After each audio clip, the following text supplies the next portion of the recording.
Want to go deeper with Lobbing Scorchers?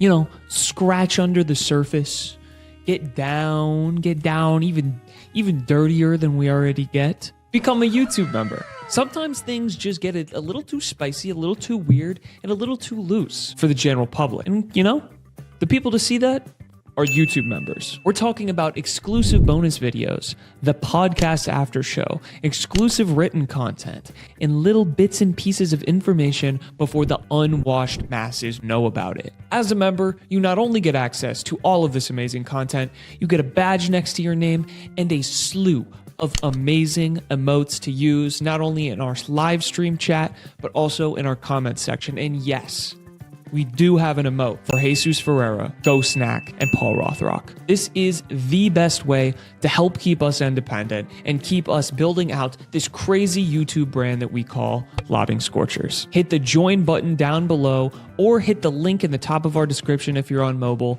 to join the ranks and become a Lobbing Scorchers YouTube member.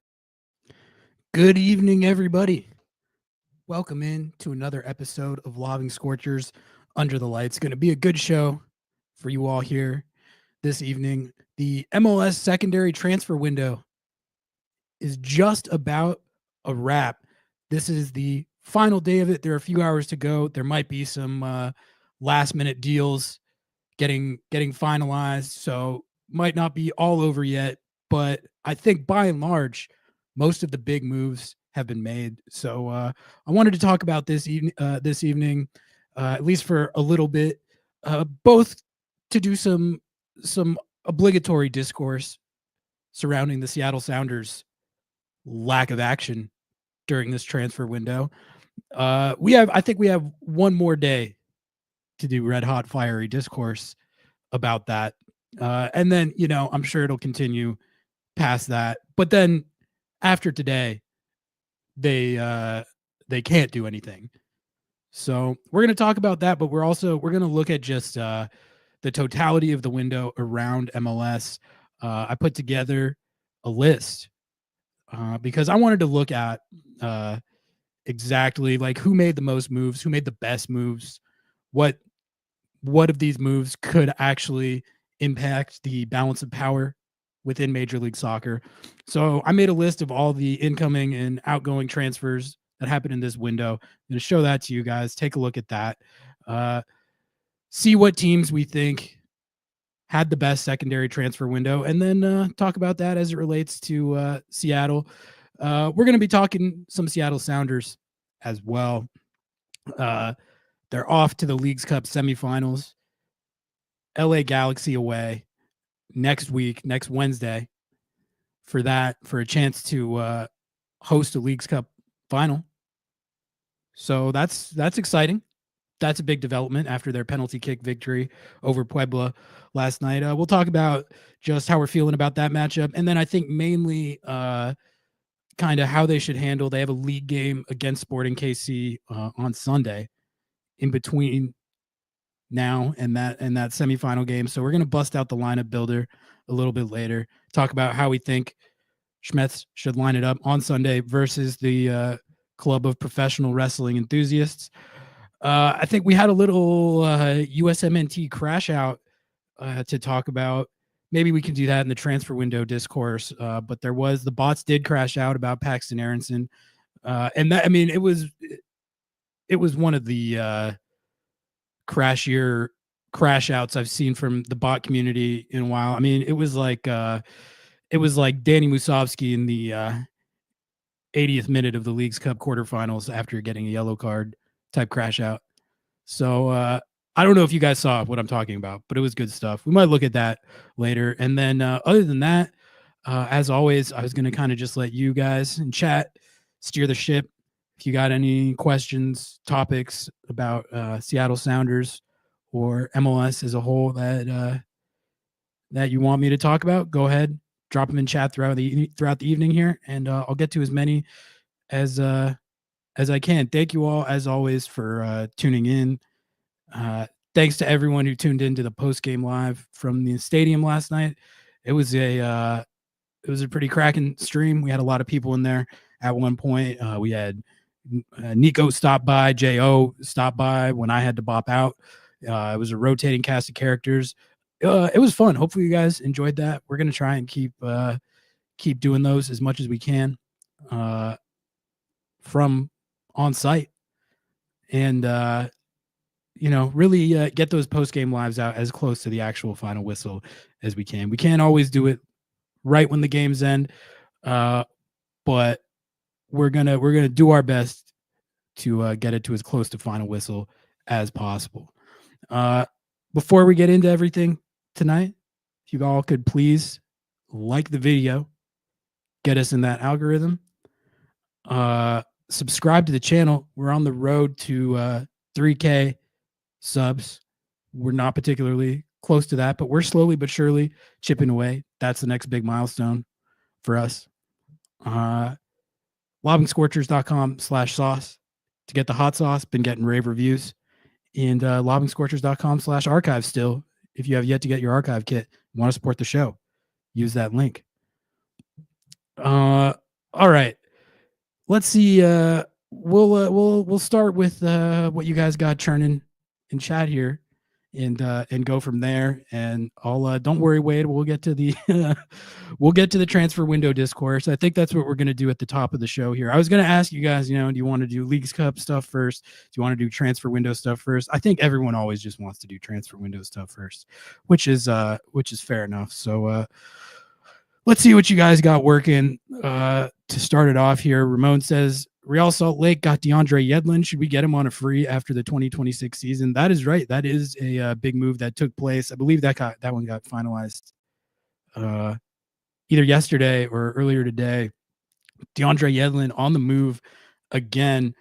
FC Cincinnati trades him to RSL, which I'm not exactly sure why FC Cincinnati do that. Maybe there was like some cap situation where his number was too big, and they had a couple inbound transfers, so maybe it's some like planning for the future in that respect. But I feel like DeAndre Yedlin had been having a pretty good year for them. He was a steady contributor for a Cincy squad that's competing for the Shield. Now he goes to RSL, who doesn't look like is doing all that much this year. But as far as a theoretical return to Seattle for Yedlin in the future, I would be all for the sentimentality of it for the right price. And, depending on what the situation with the depth chart is, I don't think you shouldn't do that for sentimentality reasons alone. You should do it if there is an actual need. Right now, at his position, you're solidly too deep, I think, between Alex Roldan and KKR. But you can never have too much depth at any given position. So I don't know. I'm not. What do you guys think? You want Yedlin back in Seattle? It always gets talked about. It feels like it's one of those things that's going to happen full circle at some point. I still remember all the hype around him at the start of his career. He was starting his career out at around the same time I was first starting to cover the team, and that was when he was getting sold to Tottenham and stuff, and when he really like broke out at the 2014 World Cup, as we all remember. So I don't know. He's 32 now, 33. Maybe you'll see a reunion at some point. Yeah, kind of like Steven says here. Have to be convinced that he adds value. KKR the future, Alex is the present. It is you're pretty set at that particular position, at least it seems like for the next couple years here. I've really liked what they've had going on at the right back spot this year with the competition and how KKR and Alex have seemingly been pushing each other. It's been great to see. So,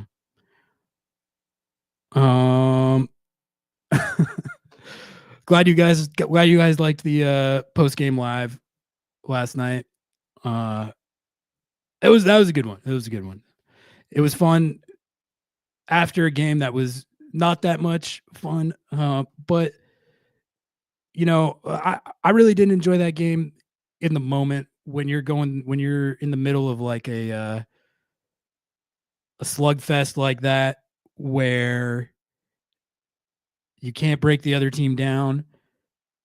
they're in pursuit of this kind of miracle road result. There's so much like pressure on getting the result, and then you get the red card, makes it look like it's not going to happen. You barely nick it in PKs. It's not the most enjoyable thing, but I will say that the Andy T save at the end, that was honestly one of the sickest moments of the season so far, in my opinion.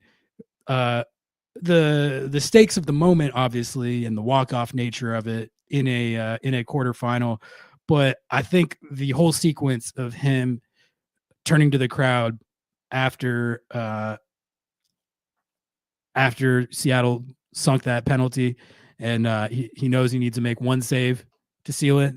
I got this. I got this. Don't worry about it. I'm going to save this. And then he does. That's one of the coldest moves I've ever seen from a goalkeeper, honestly. He called his own shot. So that was awesome. The crowd went crazy.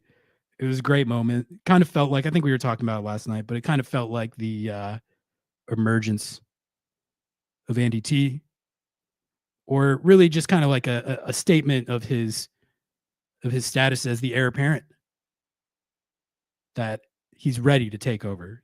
That's kind of how I felt in the moment. So I think, you're probably going to hear a lot about how that win doesn't count because it was in penalties against a perceived inferior opponent, an opponent that, let's be honest, I mean, they just fired their coach. They won in league play? I think they won one match and 5 in league play, and they lost to Tigres 7-0, and then to San Luis 2-0 in their 2 league games before this game. They were down bad, and they almost pulled it off. So you're probably going to hear how it doesn't count because they didn't score, did it in penalties, inferior team, all that stuff. To me, like, you can say that stuff during the regular season in a random regular season game, and I still don't think it's a good point, but in those situations, I think it's a little less like the ends justify the means. To me, in tournament play, there's you advance or you don't, and how you got there, I don't think really matters, and the opponent doesn't matter. That kind of game shows why being the favorite,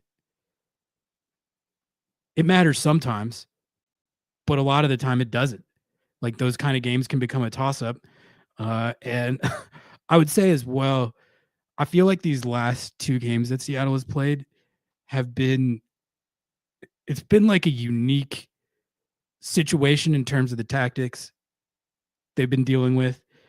You got a Minnesota team who, they had that game at home, but they play these, I don't know if Eric Ramsey ball is innovative or if it's just taking certain ideas that a lot of clubs already use and just sort of taking it to an extreme or whatever. Most MLS teams, especially when they're at home, just don't play like that. And Seattle certainly struggled to deal with that in that game. But then the very next game, you have a Puebla team who's doing pretty much the exact same thing for different reasons and to different effect. Like Minnesota United, when they do it, they're doing it with the idea of like really actively seeking out and trying to find situations to hit you in transition so they can score. They're trying to score. They are trying to score. Minnesota. Puebla is not. They were not in that situation. Their coach said they were, but they were not. So all that's to say, theoretically, even in situations where Seattle's hosting these games or like in this Galaxy game, I think this next game, and if they advance the game after that, it should theoretically be more like a normal soccer game. These like weren't even soccer games at some points. The Minnesota one was kind of at points. The Puebla one, it was not a real game. But no, I mean, I think Andy T said it best last night. Like, whenever the League's Cup run does end, for better or for worse, no one's going to look back on the quarterfinals and be like, oh, they only advanced through on penalties. I think of that differently now. I'm like, no. Seattle fans know this from the 2016 MLS Cup. You know, that was a situation where Seattle was the team, the road team going in, like not overmatched in the same way. But if you guys remember that 2016 team during the playoffs, I just remember going into that game and it was a bunch of guys that were beat up, injured, running on empty, and you're about to play this game in negative 10-degree wind chill against a Toronto team that had peak Giovinco, Josie Altidore. They were in kind of a Puebla type situation where it was just like, this is about getting the game to penalties and then letting the chips fall where they may. And the thing about trolling for penalties and letting the chips fall where they may is that when you're an underdog like that, for whatever reason, it's fair play. It's a fair strategy, but like you're not, it doesn't guarantee that you're going to win. Like the Puebla guys, when the whistle blew for 0-0 last night, they were celebrating like they won the game. But you're willfully seeking out a situation that's just as much of a 50-50 toss that could go against you as you could win the shootout. So that's why that's like the risk you run when you don't try and win the game outright at all. And so you kind of, you see both sides of it. Seattle, they trolled for penalties in the 16 Cup and they won the shootout. And there's no asterisk with that. That is no shots on target, famously. No shots on target for the game, and they still took home the trophy. But in this situation, I feel like Puebla was even more egregious, and I get why they did it. I'm on record as saying like I would have done the same thing if I was in their situation. But it's still good to see when it's not rewarded. It's god awful to watch. Exactly. And yeah, I mean, that's the game. Is that Puebla's actual game style, or do they literally just watch tape on the Minnesota game? I think that it's essentially what they were going to do anyway, because of the situation they were in, having just fired their coach, having a terrible start to their year. They're like a young team. It's a lot of guys that don't really have experience in tournaments like that, in situations like that, in knockout situations like that. It was very obvious. I mean, when you yield 80% possession, which I actually saw differing numbers on this. I saw 80. Some places I saw something more like 70 other places. So I don't understand how there's that big a discrepancy. But either way, they were yielding 70 to 80% possession. I mean, you're basically trolling at that point. Like when it was up in the 80s for all of the first half. I think they were going to do it anyway, but then I think they did kind of take some things from Minnesota. I mean, I wasn't exactly like for like. And they go about it in different ways. They're both doing bits. Minnesota's doing a bit, I'm pretty sure. At this point, there's no way. I don't watch them every week. And they were playing Seattle even more like extreme than they usually do. And Seattle was also playing into that by slowing the game way down when they were in possession. So it was kind of it was an interesting chess match in a way, but not necessarily to watch. Like, as far as the tactics going against each other, it was interesting to see how Seattle responded to that game plan, like differently compared to how they did in Seattle when they played Minnesota in Seattle. Because if you remember that game, Seattle wasn't really slowing it down. They got into too much of a track meet situation, which is exactly what Minnesota wants, and they lost that game 3-2. The second game, they tried to adjust to that, and they ended up losing 1-0. So they weren't able to figure out Ramsey ball this year. That might take a minute. I don't know. This guy is diabolical.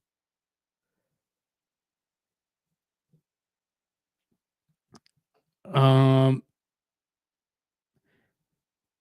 we talk about Moose? Yeah, I mean, I feel like we talked about it pretty extensively last night, but for me, it's less of an issue about Moose individually and more about the issue of the crash out red card boys as a whole. The crash out red card boys have been too prominent this season. The volume and scope, the myriad of ways that this team has innovated in their quest to get sent off this year. It's remarkable. Like, a lot of these aren't your typical run-of-the-mill red cards. I was actually thinking I should do a show at some point where I like rank all the red cards this season. There's been like 7 at this point. And you got all kinds of different types of crash out. You got the new who won in Vancouver, which that wasn't as much of a crash out as his one in Kansas City or Moose's crash out last night.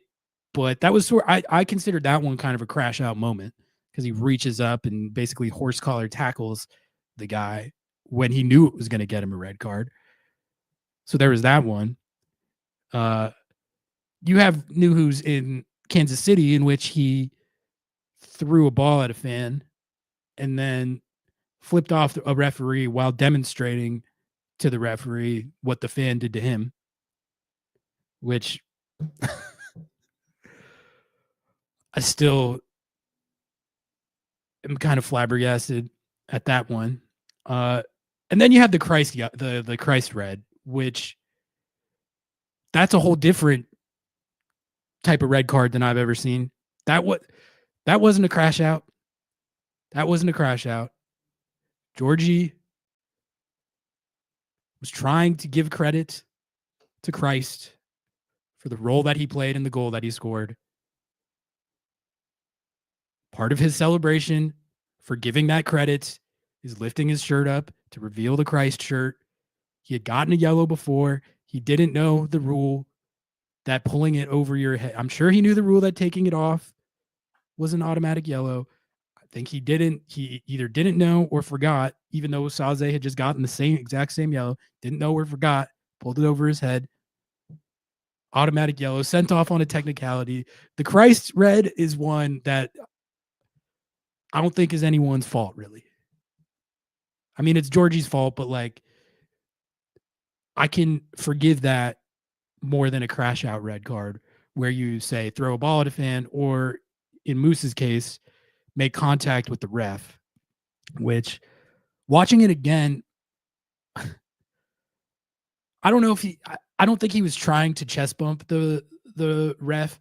I think he was so like animated in how he was yelling that he like moved forward and bumped the ref, which doesn't, I mean, like you can't put yourself in that situation. Like that is a crash out.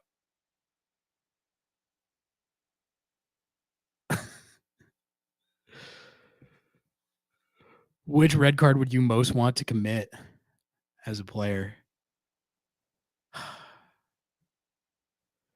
Definitely not the Moose one. I don't know if I would. The new one where he threw the ball at the fan, maybe that might have been satisfying in the moment. But I don't know. I think my thing is that the crash out red card boys. It's been there's been enough of it this year. All right. Yeah, the horse collar one. That's my answer.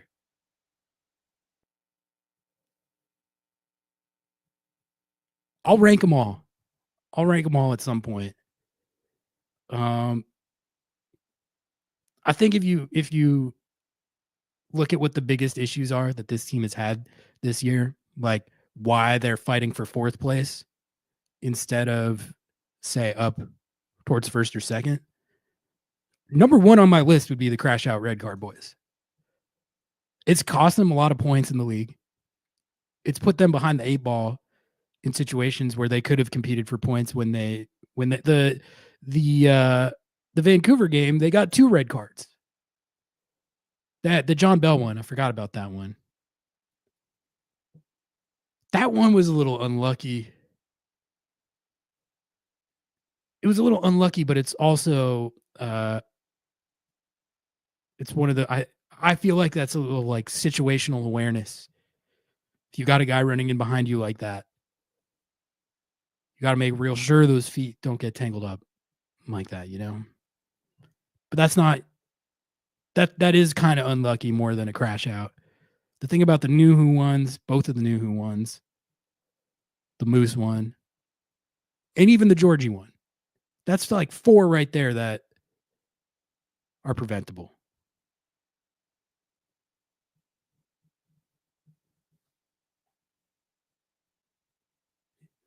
This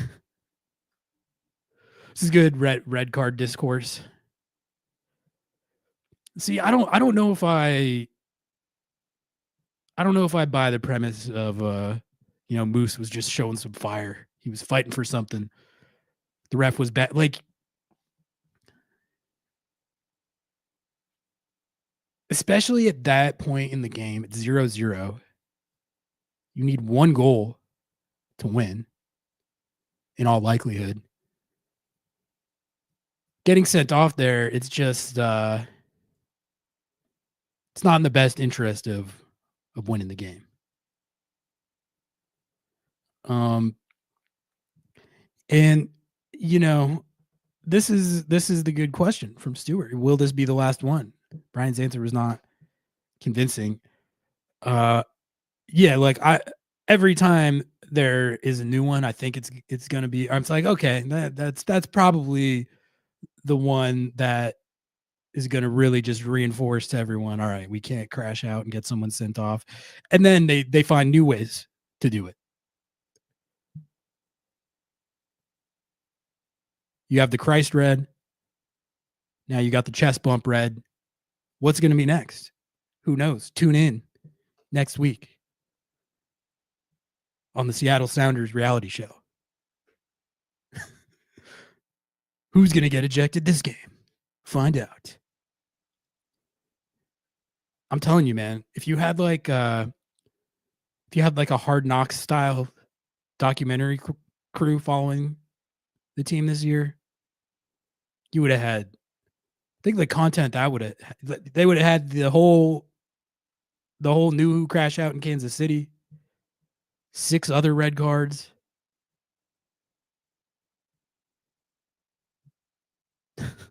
Nothing if not entertaining.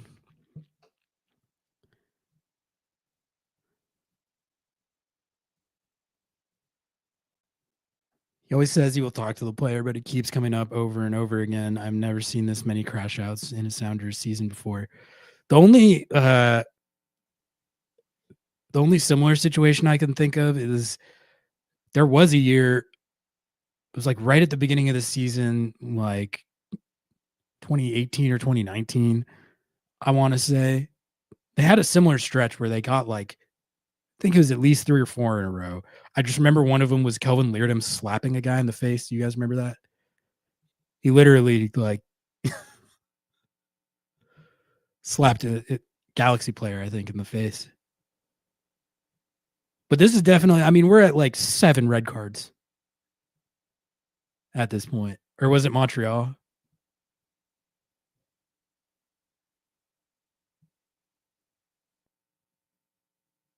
Yeah. I've never seen Schmetz get a red card. That's the next logical step.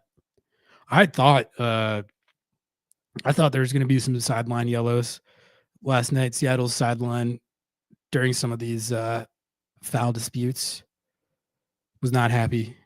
You had Preki up there yelling.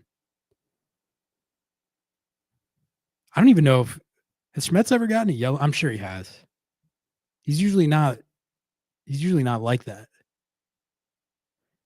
But I've been saying that if Seattle's unable to lock down home field for the later rounds of the playoffs, or even they're dogfighting for fourth right now because of some of these drop points. So if they end up in a similar situation like last year where they make the conference championship, but they have to travel for it because they drop points in the regular season, I don't know if that's going to be fully because of the crash out red card boys, but it's not like it doesn't help. It doesn't help. Definitely doesn't aid your cause to get 7 red cards in a season, 5 and 6 games or whatever it was.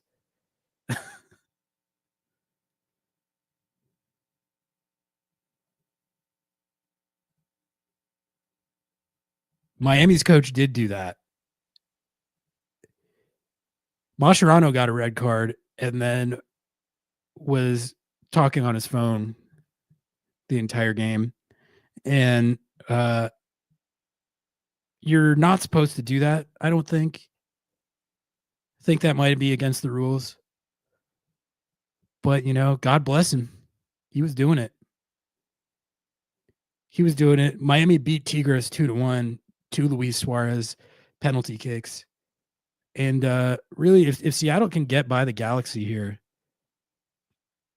I was listening to when Nico was on the post game live last night, and he was saying that he's pretty sure Orlando is going to beat Miami. They beat the shit out of Miami last time they played. It's kind of a funny situation because Seattle just beat the shit out of the Galaxy, and Orlando just beat the shit out of Miami. Now they both have to play them again.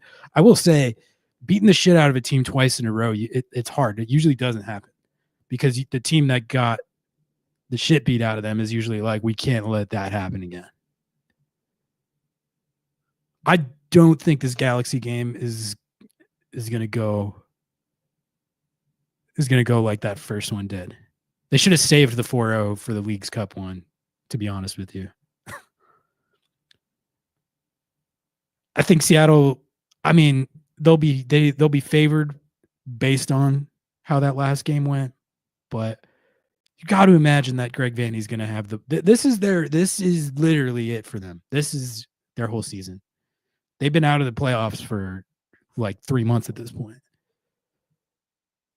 Greg Vandy knows that if they win Leagues Cup, it doesn't excuse what happened in the league, but it definitely, he signed an extension while they were in a 16-game winless run.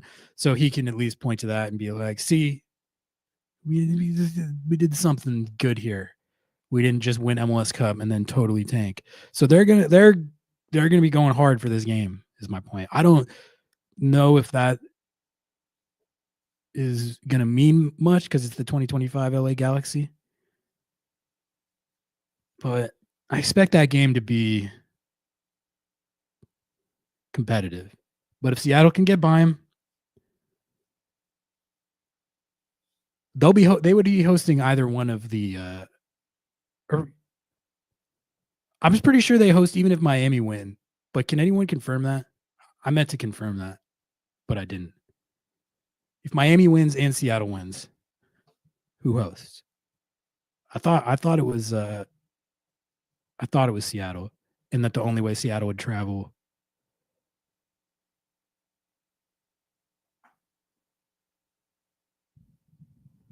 Seattle will only have to travel for the LA game, and then if they get through that, Seattle hosts. Okay, that's what I thought. Host final or third place game, no matter what. All right, so honestly, this is sort of a chance to. I don't know if it avenges the playoff loss last year. I think it would help though. I don't think 4-0ing them in the regular season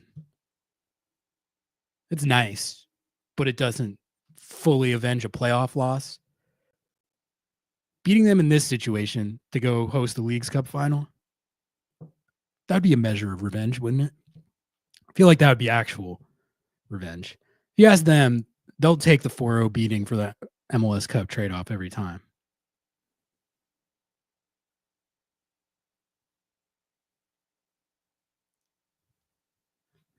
All right. You guys want to do a little transfer window discourse? You want to do a little transfer window discourse?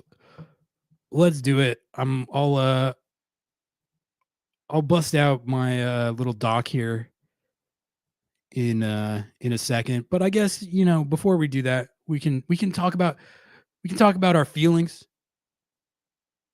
Talk about how we're all doing with Seattle doing the bit again of just not doing anything during the transfer window, which, as I was compiling my list, I realized it's actually not entirely true that they did nothing. It's not. They did make a move. They did make a move that no one is taking into account in this discussion. Okay? And this was a blockbuster. This was a potentially season-altering move in this transfer window. That no one's talking about. They signed Snyder Brunell. Okay? They did do something.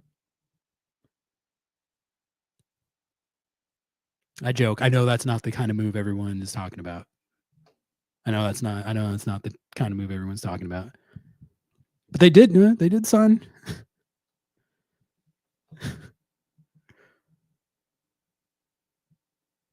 They did sign Snyder Brunell. That is technically true.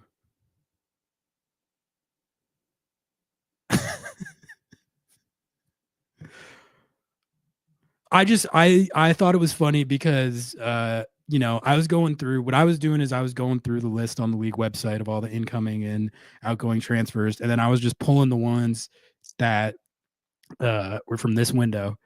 And I was, if a team did nothing, I just put none. And I was expecting to do that for both incoming and outgoing for Seattle. And I was like, how many teams is it going to be like literally nothing on either one? I don't think there was a team like that. And it's because Seattle technically he's listed on the incoming transfers. So they didn't goose egg. Yeah, their new signing scored a goal already. He's got like for this new signing, he's got like 45 MLS minutes. He's already on the score sheet. But it was an interesting little thought exercise I was able to do as far as looking at who did the most moves and if doing the most moves correlated to whether or not it was a good window, which I found out definitely like the volume of new moves doesn't necessarily mean you had a good window. And in fact, like I feel like a couple of the teams that had the best windows were teams that it was only one signing, but it was just like a fire signing. The Columbus and Philadelphia, they each only made one big move each, but they were fire moves. So it's like, to me, they had a better window than someone like Atlanta, who made a bunch of moves, but it's because their roster is like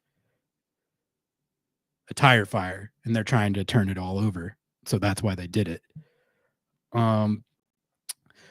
But as far as Seattle not making a move in this window, I get why people are tilted. I do. Because it's, if you have one window where a deal doesn't come off, that's not necessarily abnormal. But basically they haven't really made like a big move since De La Vega, I guess. I do think you have to take Ryan Kent into account a little bit, but that is kind of a free transfer that like fell on their lap. And it's not that's a flyer. It's a good flyer, like on a pretty high pedigree player, but it's not like a blockbuster, flashy type move. I thought it was a good move. It looked like it was going to be a really good move, honestly, until he got injured. But I mean, all right, you guys want to just take a look at all these moves? I'll show you guys the list I came up with. We can decide together which MLS club had the best secondary transfer window. Let me just pull this up here.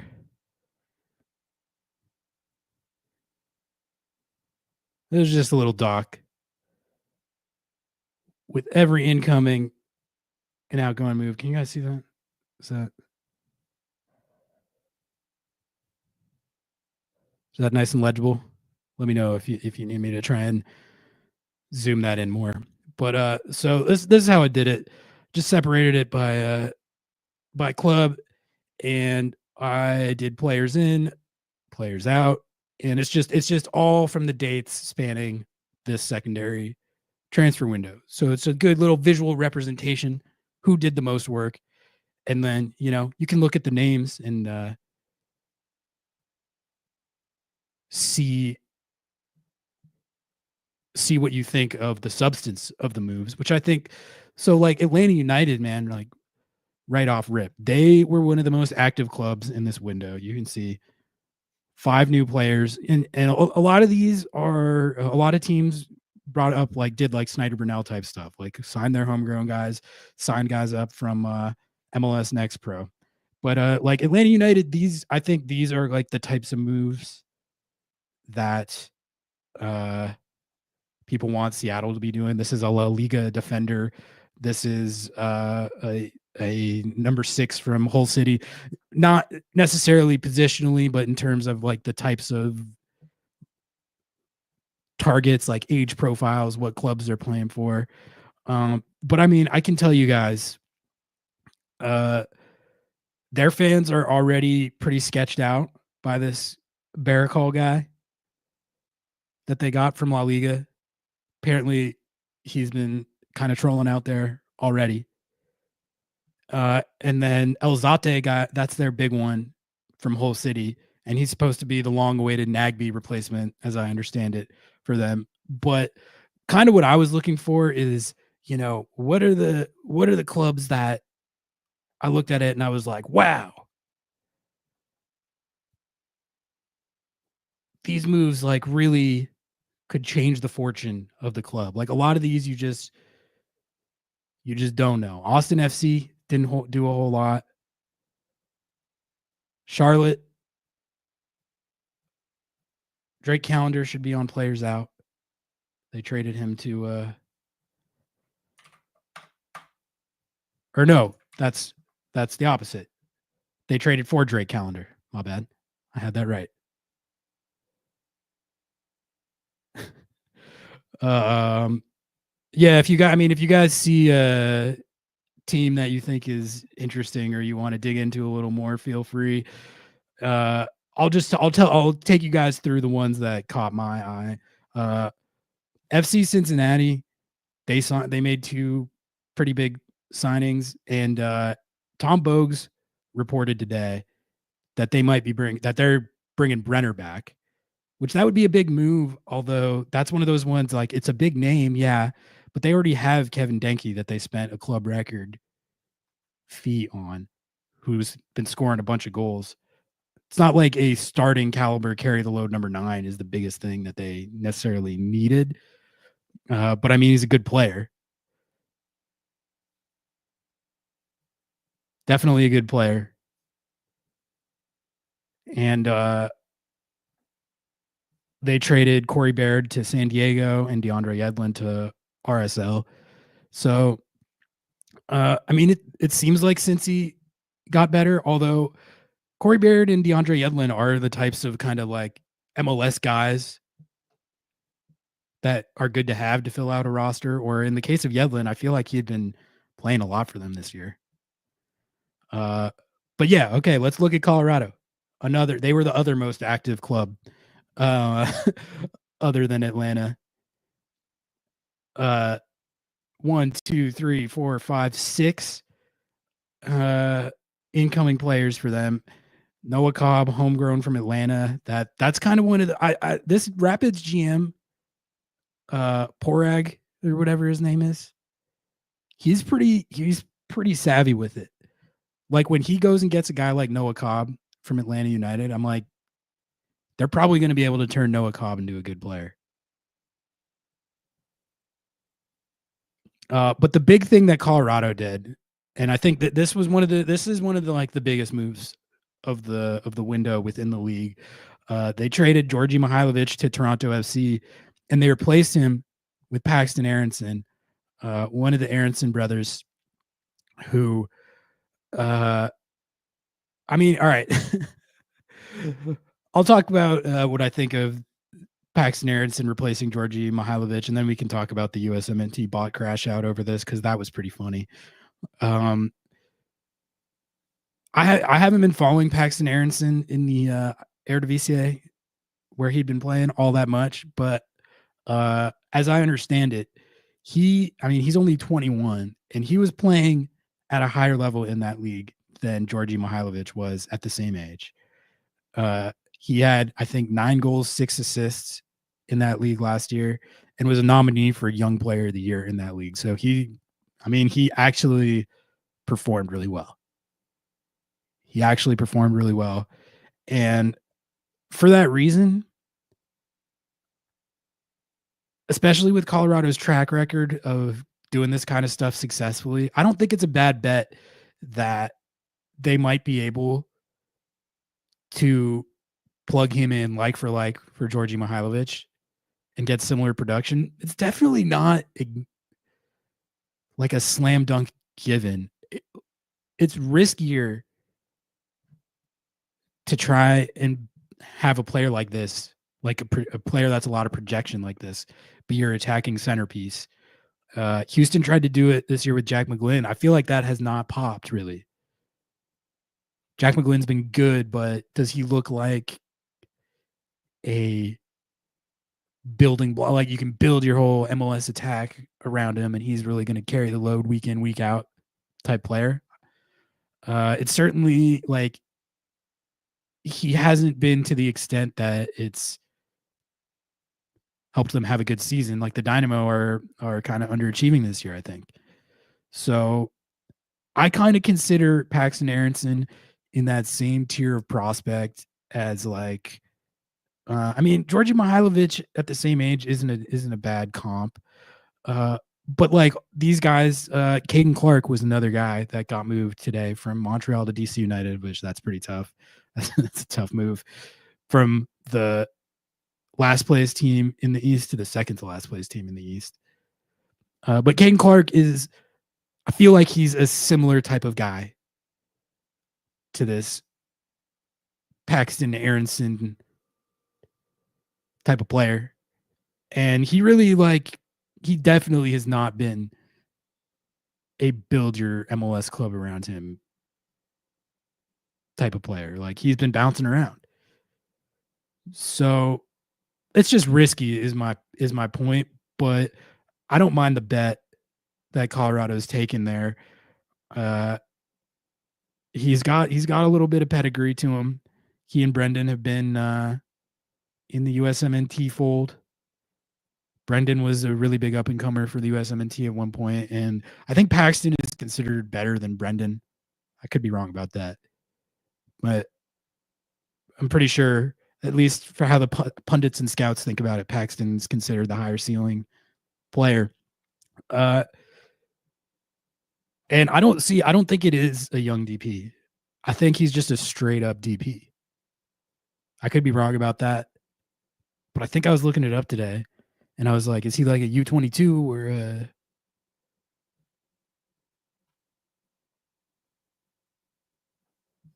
Okay, so Paxton's considered the higher ceiling Aronson brother. I'll there's going to be a lot of comps going on between Paxton Aronson and Georgi Mihailovic. they're taking the gamble on it, and the USMNT bots they did not take kindly to Paxton Aronson going to the Colorado Rapids. Did you guys see this? Do you guys see this? Look, I normally don't like to give a heck of a lot of oxygen to the bot community. It's just not. I kind of retired from that world. I let Noah handle all that. But look at what this bot wrote about. I'll just show it to you guys real quick.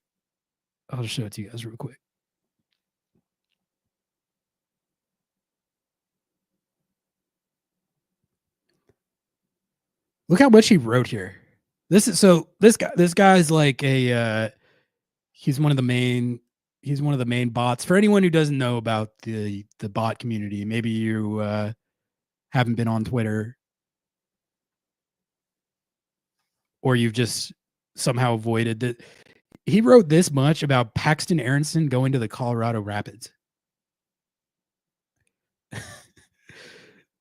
I would retaliate against Colorado Rapids, Darren Yappy, and then he lists all these guys saying they shouldn't receive any call-ups because the Colorado Rapids are hurting the US. This is his thesis. The Colorado Rapids are hurting the USMNT.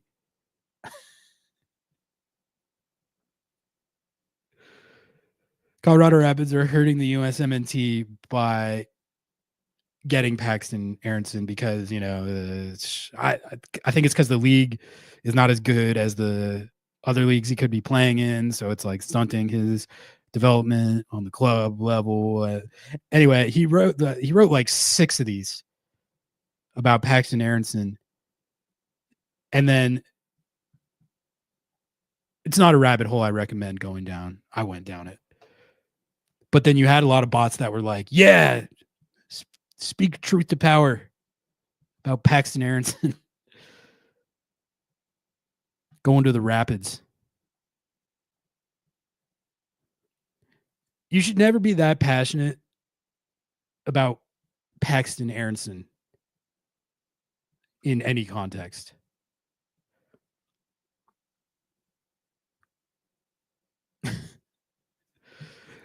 The thing is, like, it just like, couldn't you argue that him being in a league where he's gonna be like the guy week in, week out, who's running the whole show, who's tasked with carrying the kind of being like a face of a team type of guy, like Paxton Aronson is going to be for them?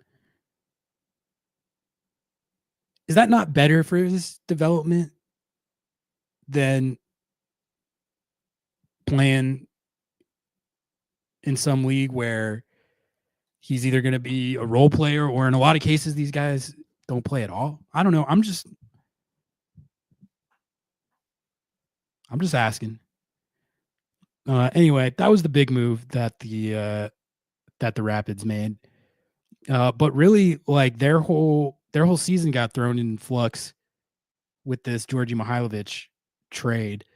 And they also, I mean, it's another situation where there's a lot of movement there because they've underachieved this year, and they're trying to get bolster their roster. You know what I mean? So they did a lot. That's not always a good thing, but I do think as for replacing Mihailovic with Paxton Aronson, I don't mind that bet. I think Porag Smith has earned some equity to like that. He knows what he's doing in situations like this. So if he thinks that Paxton is that guy and he can get similar production to what they were getting out of Georgi Mihailovic, I bet he's right.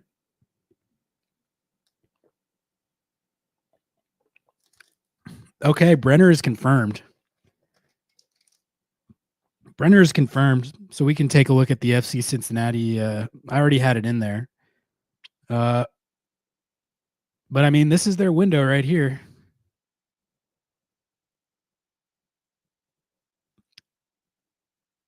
The thing is, FC Cincinnati, like Noonan and Albright, all those guys, they're smart guys, and when they make a signing, I tend to think it's probably going to be a good player. But I can't say these are guys that I've heard of and know about, other than Brenner, who, again, is a good player, been a productive striker in the league. And Kevin Denke's been hurt this year. So I think maybe, that does help them, gives them a little more cover there than maybe they had.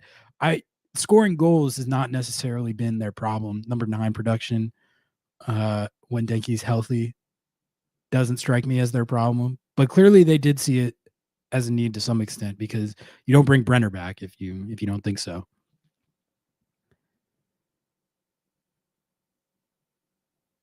I heard Georgie wanted to go to Toronto specifically. Does that make sense? What does he know that I don't?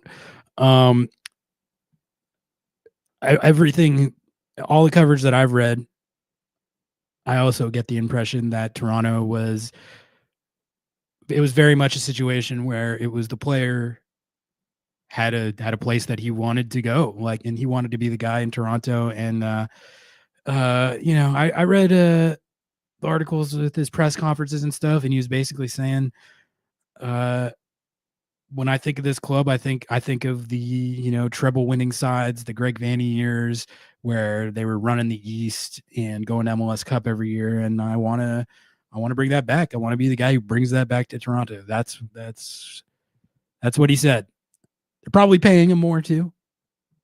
That might be something that played into how he thinks about it, but he wants to be the Toronto guy. So more power to him, I guess. The Rapids are on more stable ground, I think, as an organization than Toronto. But anyway, so let's keep going down the list. This is what I was talking about with the amount of moves isn't necessarily correlated to how good your window was. This DP forward that the Columbus Crew got, this was a big transfer for them. It was like $8-10 million, something like that. Wessam Abu Ali. Anyway, just from cursory looking up his transfer market and stuff, and just researching his career a little bit, I think this seems like, again, with very limited info about him, just cursory research, but this seems like a fire signing, dude. This seems like a guy who's gonna bang in a bunch of goals playing for Wilfred Downsey, and it's sort of the Cucho replacement that they needed. So that means they had one of the best windows to me. It could be a bust. You never know. But I just got a gut feeling based on Columbus's track record and just the type of pedigree that this guy seems to have. This looks like it's going to be one of the best moves of the window if it hits its ceiling. So that's only one move for them, but it's a good one. FC Dallas, not that good a window. They signed an MLS Next Pro guy, traded for a backup goalkeeper, brought in one midfielder. But their whole, you had Lucho Acosta get disgruntled and demand a transfer, and he's out of there. That was supposed to be their building block player. So I would say this is a worse window than Seattle's. Seattle didn't get better, but they didn't get worse. I'd say FC Dallas without Lucho Acosta. Maybe that's addition by subtraction, though, because he seemed pretty disgruntled and unhappy there. Caden Clark goes from Montreal to DC United. I don't that doesn't really do anything for DC United in the short term. Maybe Caden Clark fine. Is Caden Clark good, chat? Is Caden Clark good? I feel like this has been like a 5-6 year thing at this point with Caden Clark.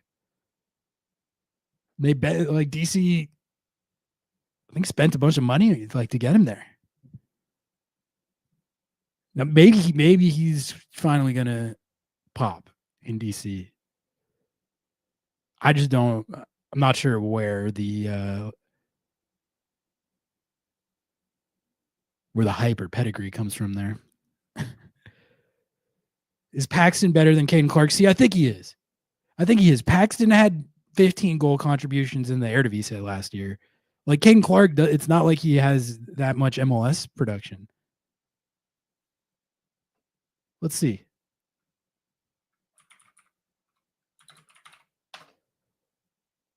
Got 4 assists for CF Montreal this year. I guess that's not terrible, but okay, he's got 6 assists this year.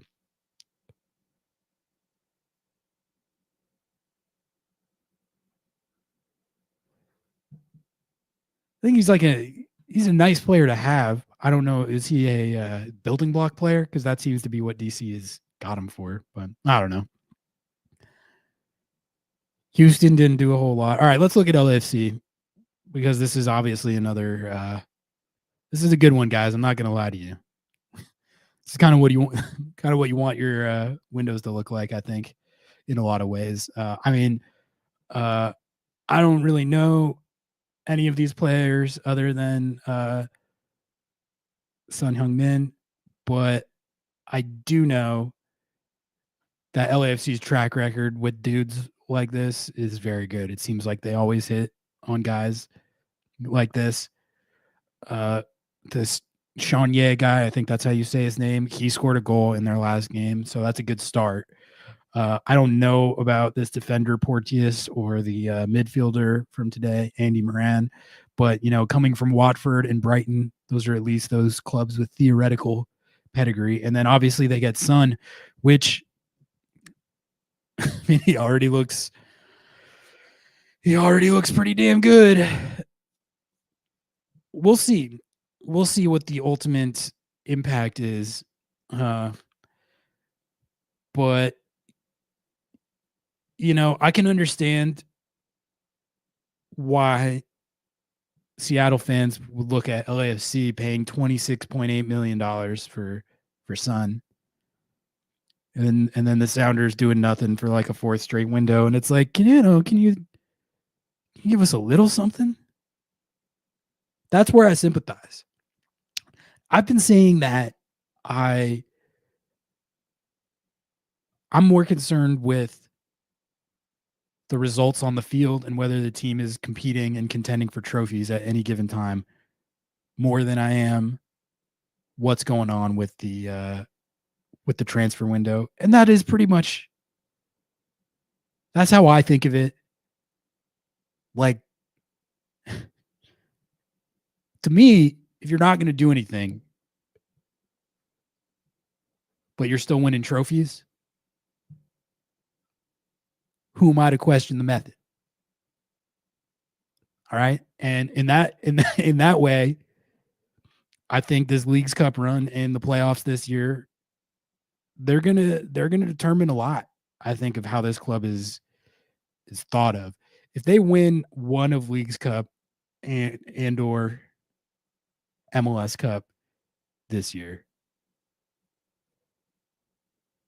they're going to be able to create a narrative of like, yeah, we're the club that doesn't drop $26 million on guys like Son Heung-min, and we win anyway. We don't need to do that. We have our success the old-fashioned way. Infrastructure, youth development.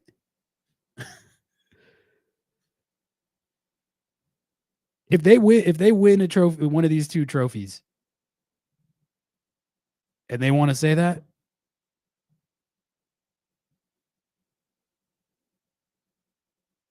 am I really like, what do I care? But like that goes with the flip side as well. Like if they have a repeat situation of last year where they're getting close but not over the line, and you go out to a club like last year that spent $20+ million on Ricky Puig and Gabriel Peck, or say this year they go out against an LAFC club that went out and spent $26 million on Son, people are going to point out that if you weren't broke, maybe you would have had enough to get by a team like that. And that's going to be backed up by the results, you know?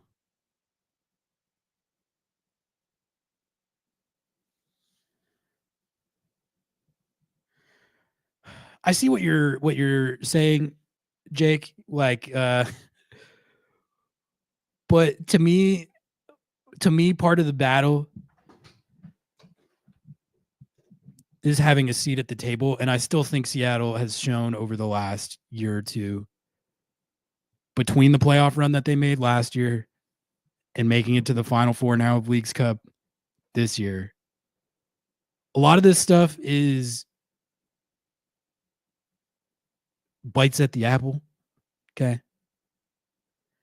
So that's why I think what's going down this year, there's a lot riding on it.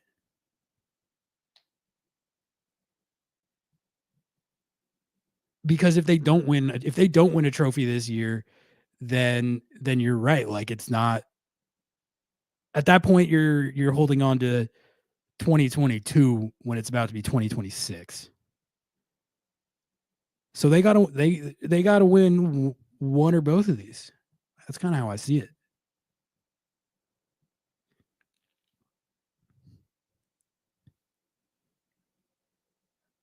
They don't have a lot of cap space, but they have a U22 spot. They're just broke, so they don't so they don't have money to spend on that U22 spot, famously.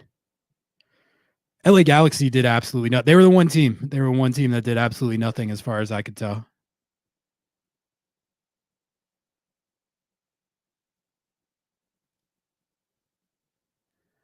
Inter Miami only brought one player in, but it was a big player. Rodrigo de Paul from Atletico Madrid. A lot of people think they're cheating. Noah's a perpetuator of their cheating narrative. I don't think they're cheating. I think that's sour grapes. I think the reality is any team that was linked to and had a realistic chance of getting Rodrigo de Paul to the league, they would have figured out a way to do it. Like, I can straight up promise you guys on my life, Seattle's got 3 DPs right now: Albert Rusnak, Pedro De La Vega, Jordan Morris. If the Seattle Sounders had been linked to Rodrigo de Paul with those 3 guys as DPs on the books, and they had a chance to bring him in this season, they would have let them do the exact same thing Inter Miami did. You know how I know that? Because they were in a similar situation with Clint Dempsey, and they let him do it. Which, I know, when Noah and I were going back and forth on it, he was saying that that's different because they changed the rules for Dempsey. It's the same idea of situation. Yes, there was little differences in how it ultimately got handled.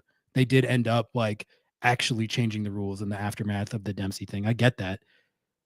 It's the same idea. It's you're linked to a big name that they want to get to the league one way or the other. They figured out a way to let him do it.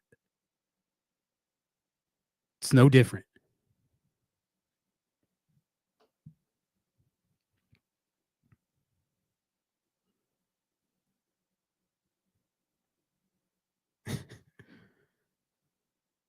I understand why people are tilted about Inter Miami being able to do what they functionally have 4 DPs.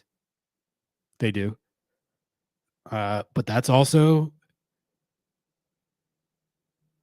there's just so much precedent for them bending rules like that in these types of situations that people can call me a shill, whatever. I don't understand the outrage about it. That's just the leverage that they have right now. Minnesota United, I don't know who this guy is. And 3 kind of random outbound transfers. Not much to say for them. CF Montreal, pretty active. 3 players. Goalkeeper on loan, homegrown from Atlanta, traded for Matty Longstaff. They do a lot of interleague stuff. Minnesota, this might not be fully up to date for Minnesota. I know Tom Bogues was cooking still tonight. So some of this stuff, there might be ongoing movement. We can react live to stuff maybe. But there's a lot of these teams that are, they got a long way to go to get back to contention and respectability. CF Montreal is one of those.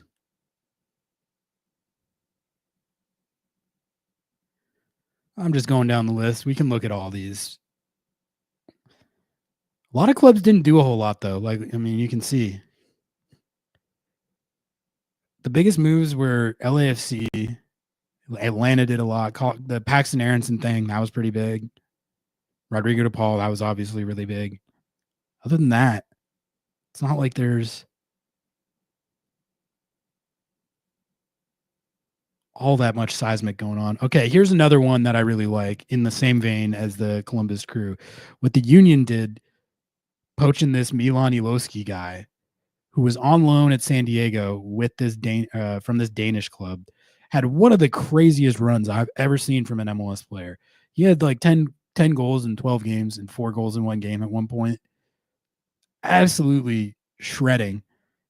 Loan expired, went back to the Danish side. Somehow the Philly Union ended up swooping him. That is See, this right here. This right here. I don't think they would have been able to do it because he's not U22 eligible. But like, man, if Seattle had been the team to just in a world where they could have with their roster, Seattle could have been the Milan Iloski team. I would have fucked with that. He looked incredible.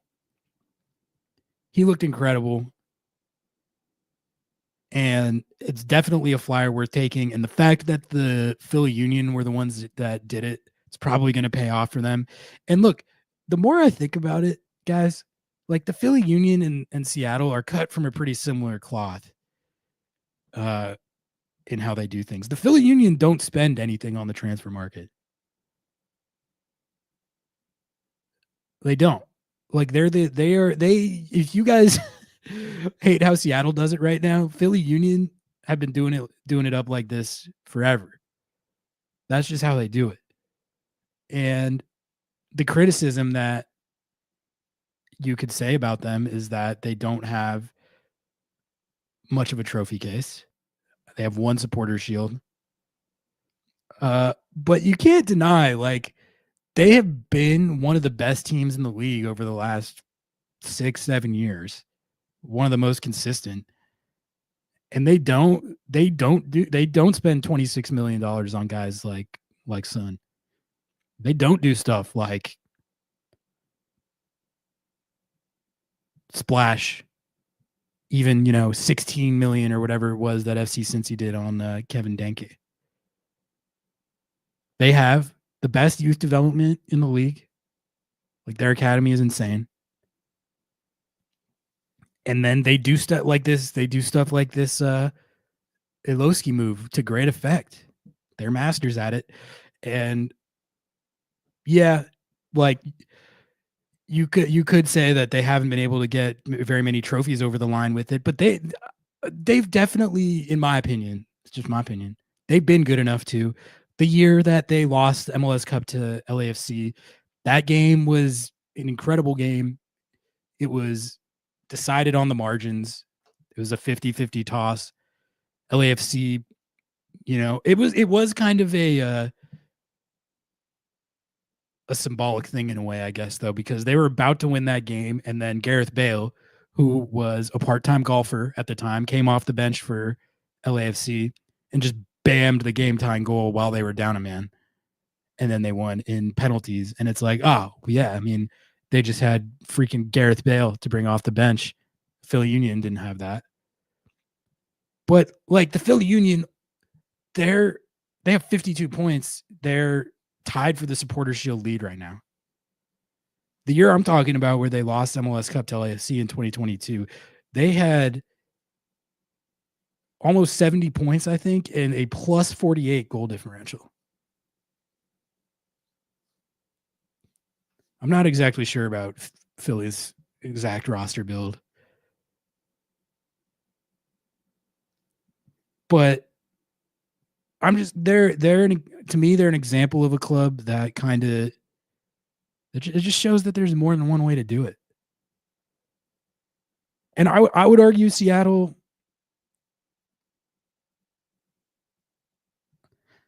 been more successful with a similar approach. Although Seattle, I mean, say what you want about Seattle, they've shown more of a propensity for spending historically, maybe not in the last couple years, but historically, Seattle has dropped bags on guys like Ladero and Rui Diaz and De La Vega. And Dempsey was obviously a big, flashy, high-profile move. Like Philly Union don't even have that kind of stuff on their track record. But I guess that's sort of kind of the comparison that's been coming up in my mind is it's like Seattle's really just becoming like the Philly Union West.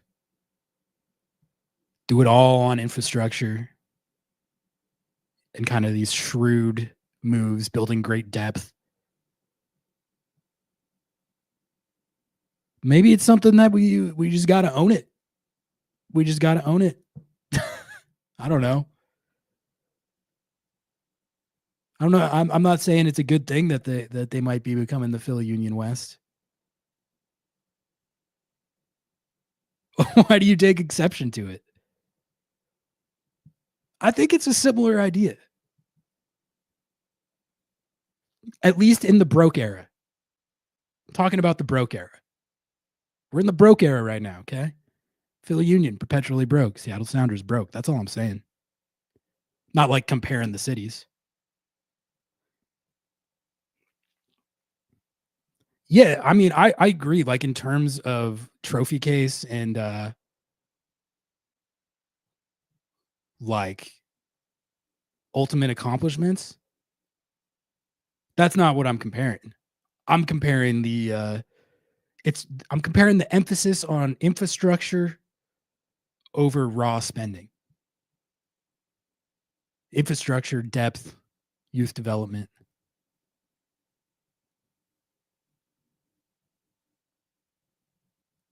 Winning culture, but I would argue that they've cultivated I would argue they've cultivated one of the best cultures in the league in their own right, but I would agree with the premise that it's not equal to what Seattle has created. I agree with that. We can look at what the Timbies did. They had a pretty active window. They got this guy Velde and this guy Carballo. One from the Greek Super League, one from Gremio. And then Matias Rojas, who's been in MLS. I think he was on Inter Miami for a while. It's kind of an MLS rando. And then Santiago Moreno crashed out and pulled a Reynoso and rage quit the team. That doesn't get talked about enough.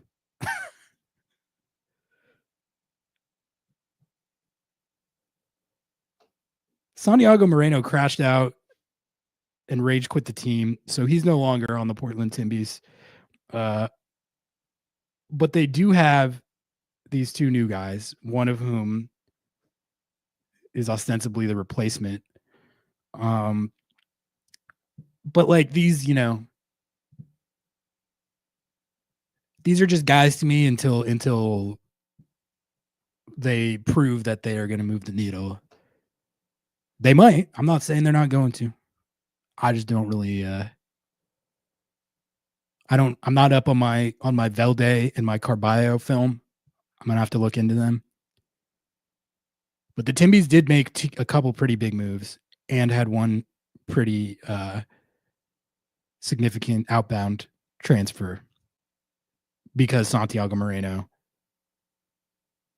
left the city of Portland and rage quit the team.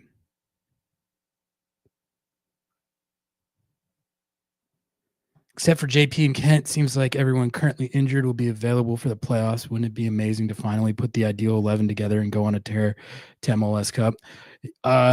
It would be like the MLS Cup part of that would obviously be dope. It would be nice to have the even something like I would take something close to the ideal 11, which they literally have not had this entire year.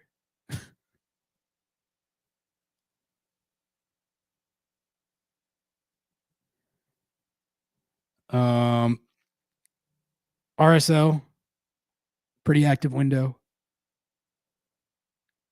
but nothing that jumps out as like it's going to move RSL into contender status. I think they're kind of they're in purgatory a little bit down there. It seems like, at least. Yeah, I would take one DP on the field for 90 minutes exactly. It's freaking ridiculous, man.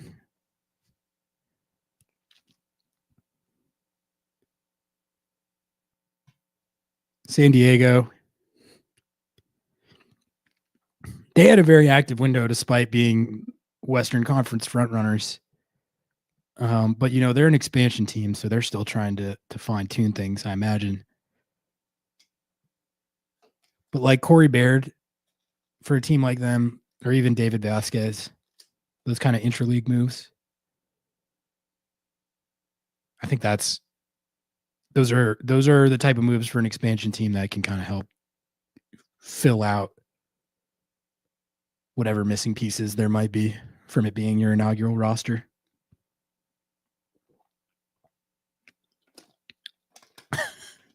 We're almost done, Kenny. We're almost done. There's the Sounders on the list. See, there you have it, guys. Look, I was just putting in everything from the window, and I had to put something in because they made a move.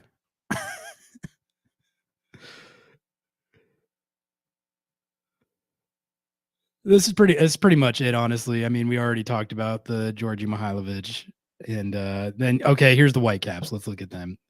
They got Tommy Mule, another German guy.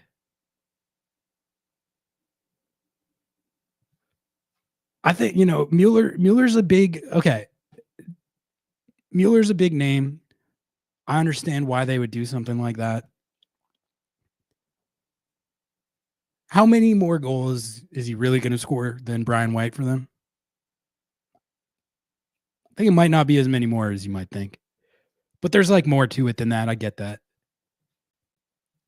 They're in a situation where something that would drive fan interest is pertinent, right? But as far as like how many goals Thomas Mueller is going to score for them,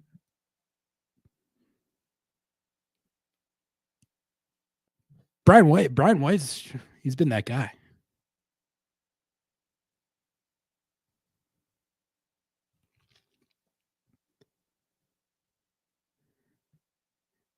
Yeah, big contribution will be leadership.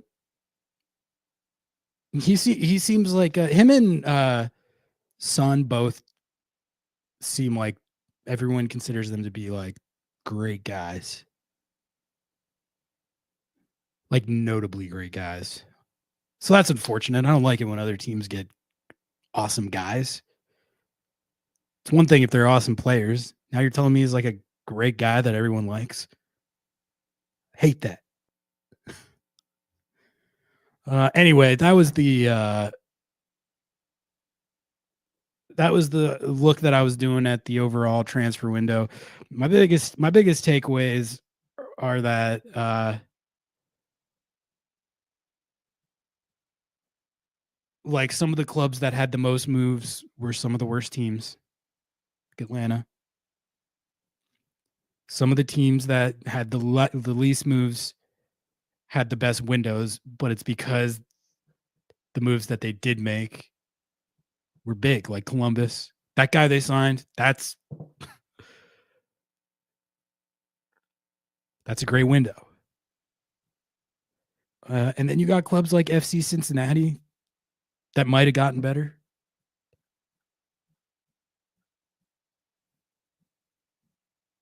The Philly Union, the Timbies. A lot of it's hard to know. A lot of it is either homegrown guys that are projection or just guys from random leagues on random teams that no one's heard of, so we don't know yet. But just from a cursory look, it's like LAFC, like what they did, anything like dropping $26 million on like a generational attacker. That's probably going to make you better. And it's not something that the Seattle Sounders are ever going to do. They're not going to drop a $26 million bag like that. But I guess that's kind of another lens I was thinking about it from, is like, how many of these guys would I have wanted Seattle to go for?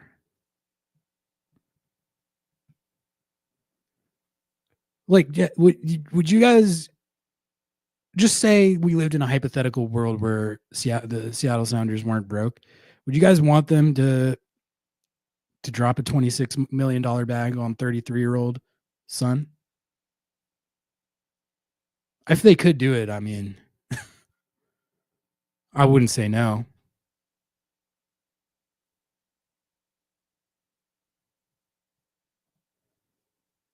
Got a couple super chats. Sorry, I forgot this one from the beginning. Bad Sequels, thank you for the $2.99 super sticker. Andrew, thank you for the $1.99. Appreciate you both. Andy T, Prime Buffon. Andy T, yeah, I mean, you guys want to talk about Andy T? I think we talked about him at the beginning of the show a little bit.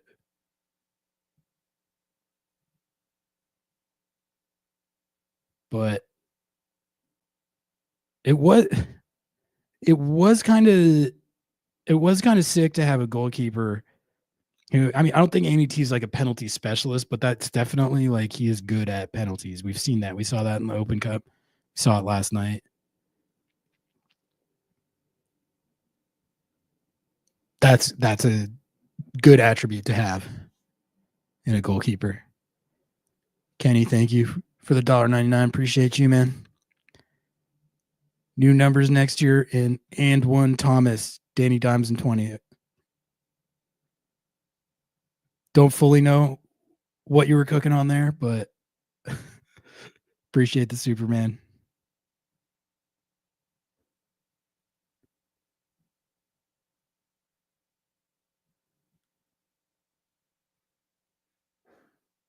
Got a couple people saying they want Tommy Mueller.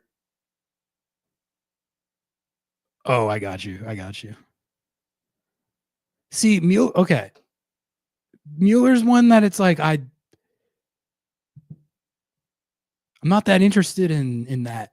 Like, I think, again, I get why the Whitecaps did it. He's probably going to put up some nice numbers for them. I don't really think like stuff like that is what, I don't know. He's 35.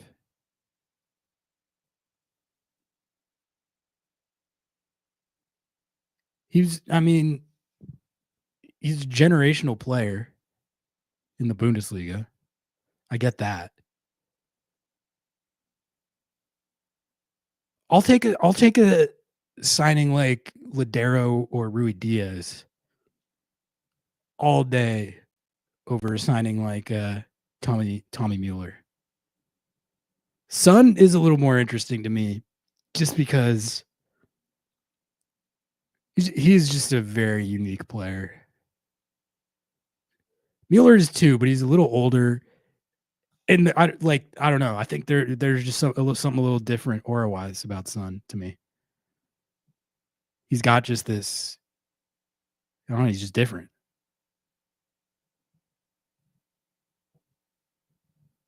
That's one where I'm like, man, kind of wish Seattle had $26 million We were kind of talking about it earlier this year with KDB, because I'm a big KDB head. I'm a big Belgian national team. I'm a big that era Belgian national team head. Those are my favorite national teams I've ever watched. So we were talking about that, and I was like, man, I don't really even care if he's washed. I'm just such a fan of KDB that I would take him on the Sounders any day, any age. Suns, like, kind of arguably, like, if you asked me before he went to LAFC what players are in that kind of tier for me, he might have been in there.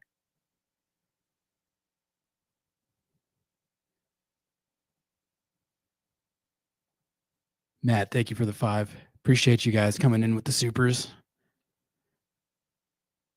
I was crushed learning from Obed last night that Andy T hates being called Andy. I need to find that quote because, I don't want to. I don't want to like perpetuate a nickname that he actively hates. But it's also like, dude, I don't know if I can stop saying, like, once I have a nickname for somebody, it's kind of just like it's really hard for me to stop using it. I'm a nicknamer.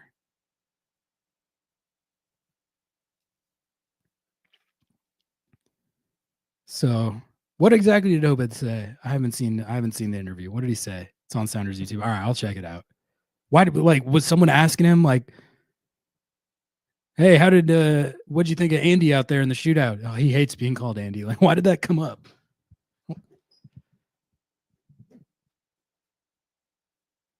It's tough, man, because like I said, I don't want to perpetuate a nickname that someone doesn't like. I also think, nicknames decide themselves sometimes. You think Cal Raleigh was like, I want everyone to call me the big dumper? Like, no. In fact, they were like, Cal, what do you think of that nickname? Like back when it was first starting, he was like, I don't like that. And everyone was like, too bad. It's really funny. That's your name.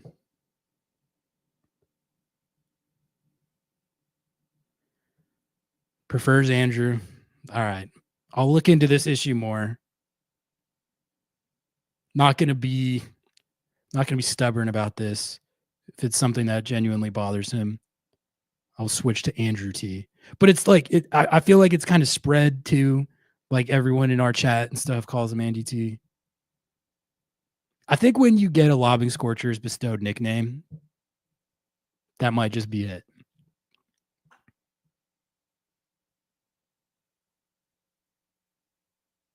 I'm known as someone who's very good at getting nicknames to stick, like in my friend group. If I just start beating a nickname into the ground, can usually get it to stick.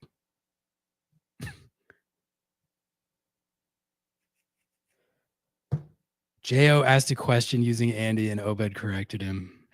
All right. Damn, that tells me that he must really not like it. I wonder if that's because I wonder if he knows that we all call him Andy T. And that's why it came up.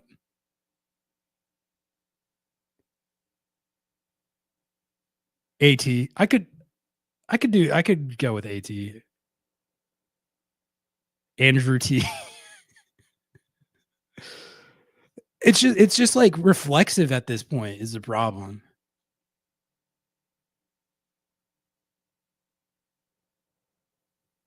What time would the theoretical games be on the 31st? Like the Leagues Cup final? I'm not sure, but I imagine it would be like in the evening.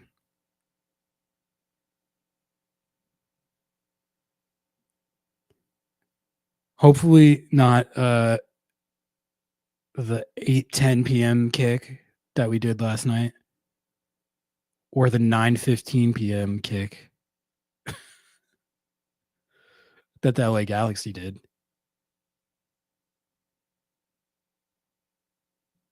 anything post 8 p.m. is diabolical. I got like editors and stuff on the East Coast. They had a game kicking off at 12:15 Eastern time, past midnight. What are we talking about? What are we talking about with post 8 p.m. Pacific? 7:30 is bad enough. 8:10.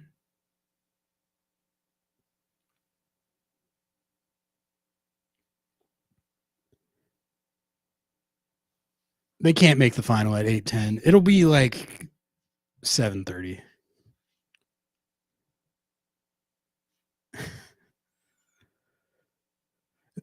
The Andy T thing is going to need to be. I'm going to watch the Obed interview. For here, why don't we pull it up? Why don't we pull it up? I haven't watched it. We can hear what Obed has to say about the game.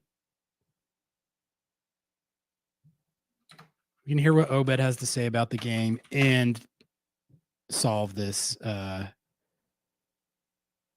I can see this Andy T answer for myself.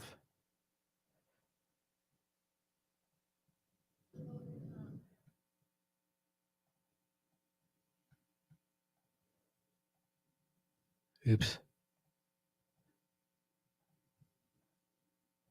All right. Let's see what this is all about.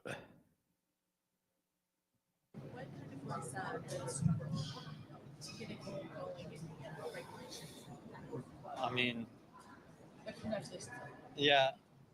I mean, I thought we had opportunities. I think maybe the final touch was missing. I mean, the first half, I had a good chance top of the box, and maybe I was too rushed. Second half, Jesus had a good look at the goal, and I mean, one of those goes in, and they come out of their shell, and the game probably ends 4-3-0. You know, but you know, when a team defends deep like that, it's hard to break them down. You need to have that quality, and I think we're just lacking that bit of quality in the last touch.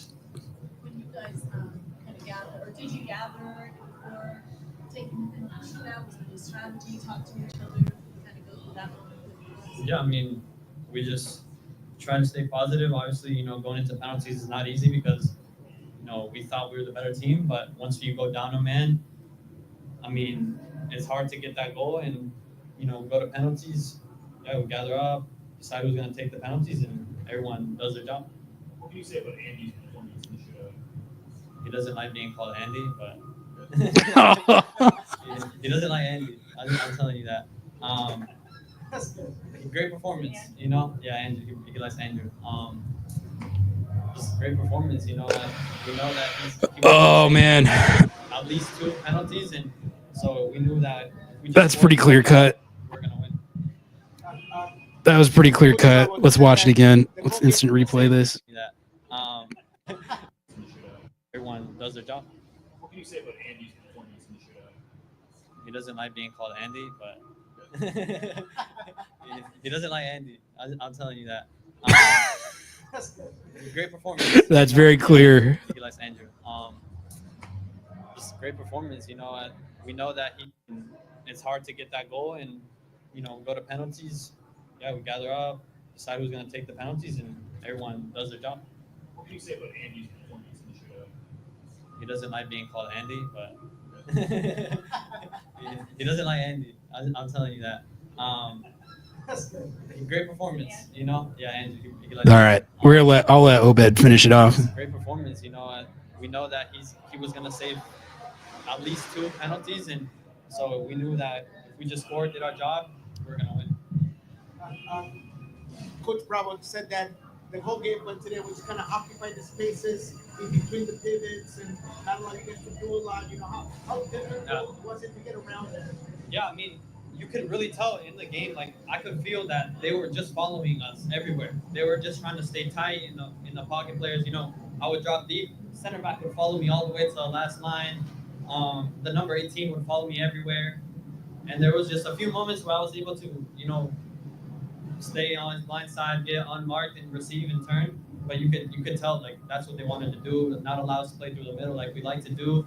And I thought they did a good job in the grand scheme of things. But, you know, I thought we still had the chances to execute. How similar from a game like this? What can you learn?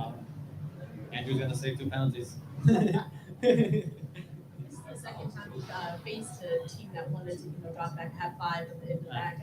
What can you kind of say that it's going to take to be able to keep scoring against that? Because that might be something Yeah. that we face a lot. I mean, yeah, I imagine Puebla looked at the Minnesota game and decided to play a back line of 5 because of it.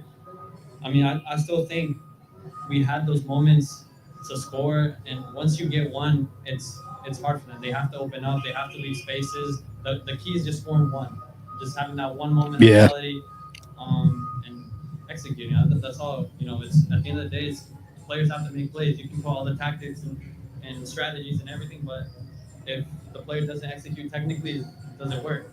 So I think that's all we need to do. So it doesn't matter if it were a traditional match, maybe extra time that you might have. Yeah, maybe then also heavy legs. They've been defending 90 minutes. They can't make the same effort as they were doing the whole game. So yeah, maybe in extra time we get it. ¿Estás contento con la forma de cómo se dio el partido para Seattle Sounders? Porque no ganaron en el tiempo regular, sino con los penales. Sí, creo que el equipo jugó bien. No metimos gol, pero. All right. Well, that was a pretty clear-cut answer on the Andy T issue. That's about as clear-cut as it gets. I mean, I don't know. Do you get to choose your nickname? I don't know. I don't want to be the guy like using a nickname that the nicknamed person hates being called. Feel like it's a general courtesy where if someone's like, I don't like that nickname, Obed was like, he really doesn't like it. I tell you he doesn't like that. Someone in the locker room called him Andy once, and he's call me that.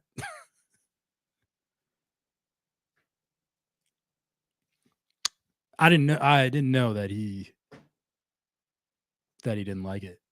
I wish Jeremiah hadn't asked that. I thought there was some other good stuff in that interview from Obed too. Actually, though, it was funny to hear him.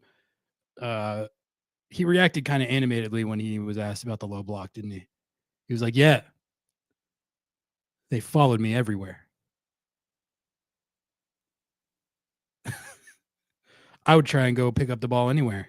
Number 18 was on my ass. I couldn't go anywhere.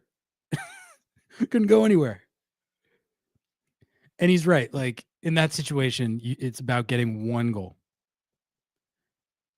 When he said like if we could have just gotten the 1 goal, that game probably would have been 3-0. Exactly. If you can't get the 1 goal, then they're just gonna do exactly what they did. Clog the godforsaken middle. Park the godforsaken bus. You break them down, they score once. Honestly, I feel like that team would have just still sat in. Even if they gave up the goal. All right, you got 1 on us. But you're not going to beat us 2-0.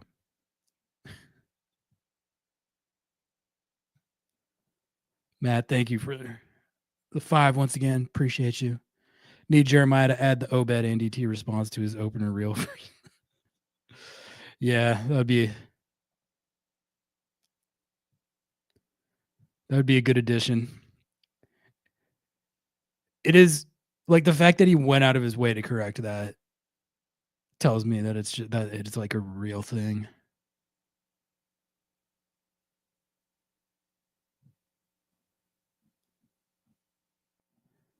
Thoughts on Leagues Cup having Mexican teams host at their stadiums, maybe the top 4 in rankings next year. I'm glad you brought this up.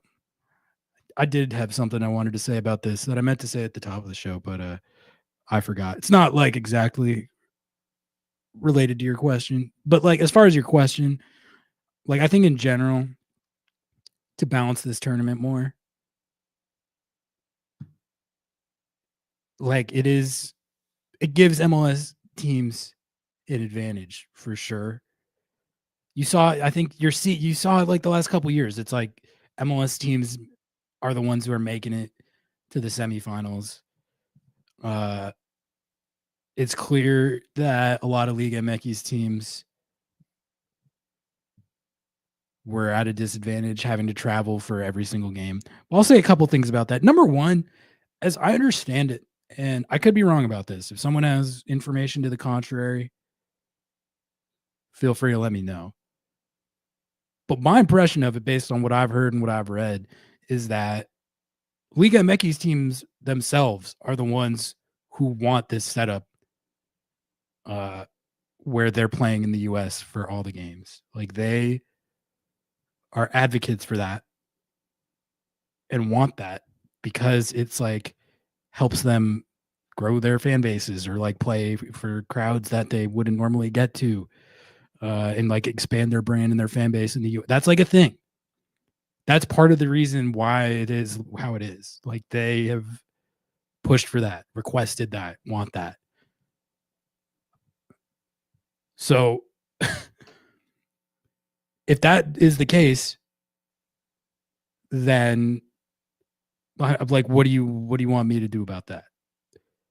Like, you're the ones who are asking for it to be set up this way. Number one. But more importantly, when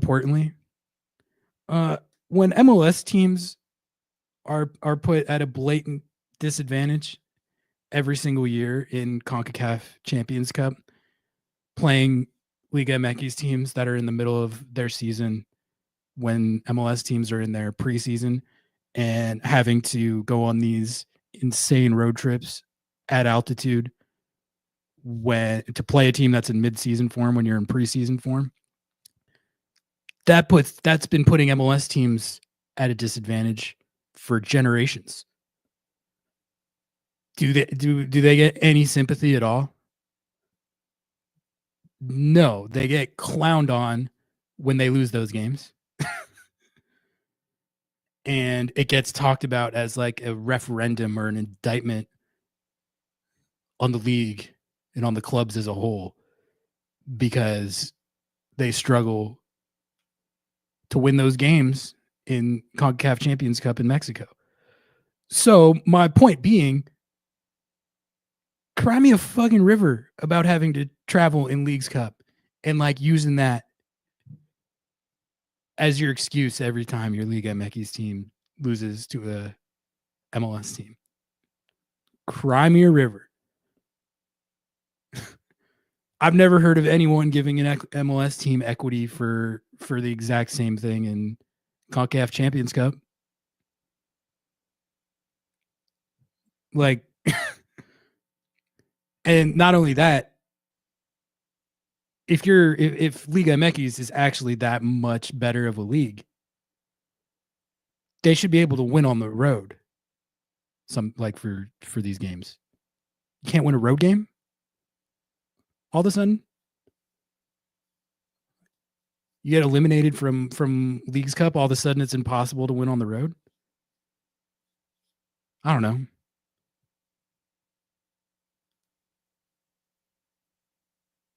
Yeah, Columbus Crew got poisoned. I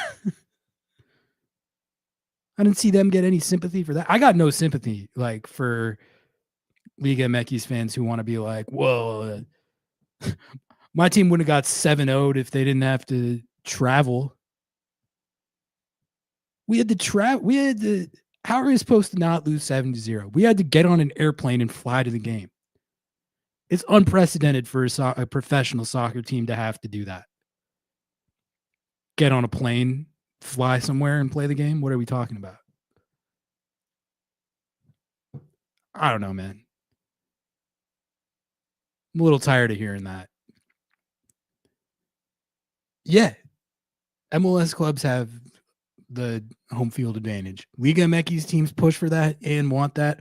Also are afforded the exact same type of advantage in CONCACAF Champions Cup, and no one ever says shit. No one ever gives MLS clubs any equity for that. MLS fan bases crash out at their own clubs when they lose those games in Mexico. Talk about how embarrassing it is. So that's if you're a fan of one of these Liga MX teams that crashed out in Leagues Cup because you had to your team had to travel, you should cry about it. You should cry about it. That'll solve the issue. That's my take on that.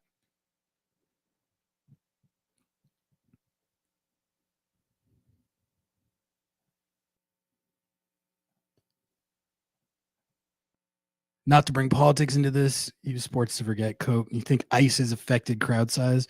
I'd be afraid to go to a game. I think that is definitely affected crowd size and people's willingness to want to go to these games and these tournaments in a lot of places. Which goes without saying. Ridiculous and stupid. I've heard like, especially in Miami, when they were playing Club World Cup and stuff. That was a thing. Unfortunately.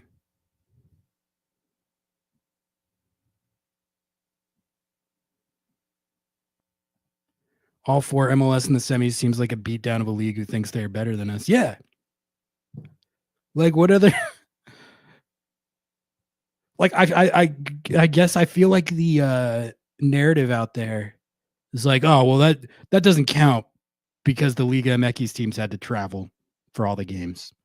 So how could they be expected to advance to the semifinals? Thought your league was like the greatest thing ever. Thought it was the best league. Thought it was like so far ahead. Thought it was so good, so far ahead. There's such a gap still. We're never gonna catch them. Can't make the semifinals in a tournament where you had to play a couple road games. What are we talking about? You got 7-0'd. Your best team got 7-0'd. Best team got 7-0'd. That's I don't know if that's been appreciated enough. I've appreciated it a lot. But I mean, what was the rationale for that? We literally had Cruz Azul fans on our TikTok who were like,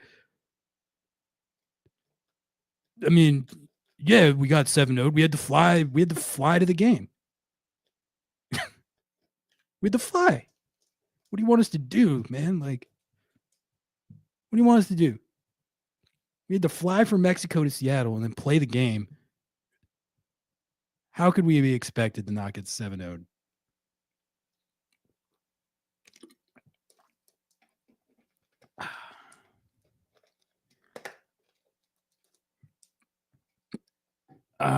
Any late transfer out rumors? You know what? Let's pull up. I'm going to wrap it up here in a few minutes, but good to hang out for a bit. I will. I'm going to pull up Tom Bogue's Twitter. Pull up Tom Bogue's Twitter. Doesn't look like he has anything in the last hour. I mean, we can go through it here.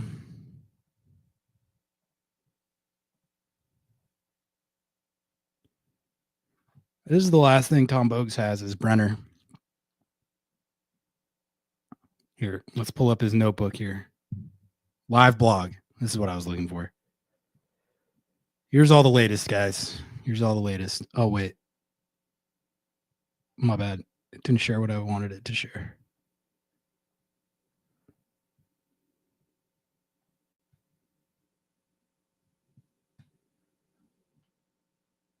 This is Tom Bogue's live tracker, transfer deadline tracker, live blog. It's a good resource. It's how I've been tracking everything. Give me support. Shout out Tom Bogues. You got Cincy chasing this other guy who used to play for Real Salt Lake. You got Minnesota. This is the Greek defender. I think he was on my sheet. You got Brenner. This is basically all the recent stuff.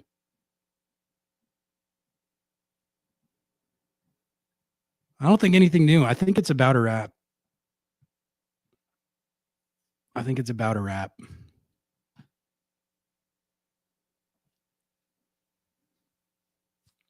Are the Sounders at risk of losing any of their assistant coaches to a head coaching role within the league going into next year? My understanding is that Andy Rose is pretty happy with his assistant job. He like, I heard the way he thinks of it is like, he doesn't want to have a situation like what happened with Gonzo Pineda, where he took a head coaching job maybe before he was ready. He doesn't want to do that. So Andy Rose, I think, is chilling for a little bit. Preki seems like he's pretty happy being an assistant here. I think he likes living here. I think he likes being around this team. Preki's just he's the ultimate just lifer. The ultimate ball rat. That guy just loves ball. You want to talk about ball is life. Preki's been in this like literally his entire life.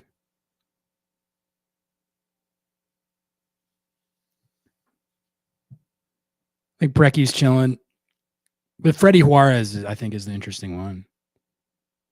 Because he's been a head coach in the league.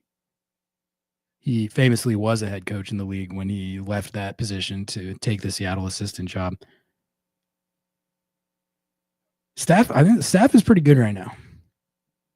I love having Preki on the staff. Andy Rose has been great. I think Freddie's been pretty money. I think Freddie might get a look at some point.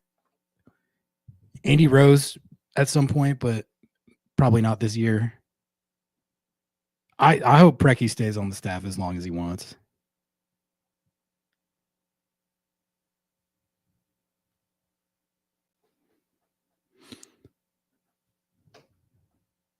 All right. I'm coming up on 2 hours, folks. So I'm going to get out of here. Thank you all for tuning in to another episode. Always love hanging out with my Under the Lights crew. Appreciate you guys. Hopefully it was at least somewhat informative to go through and look at all the other transfers that had taken place.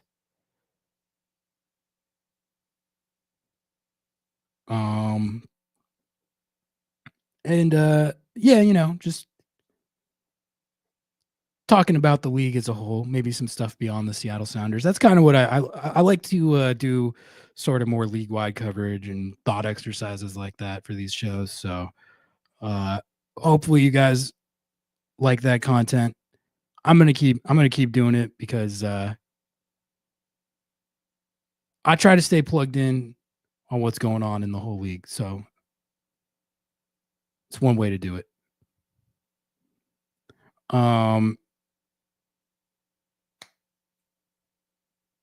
I forgot to do the lineup builder. I did forget to do the lineup builder. Damn it. I knew I was forgetting something. I'll do this real quick.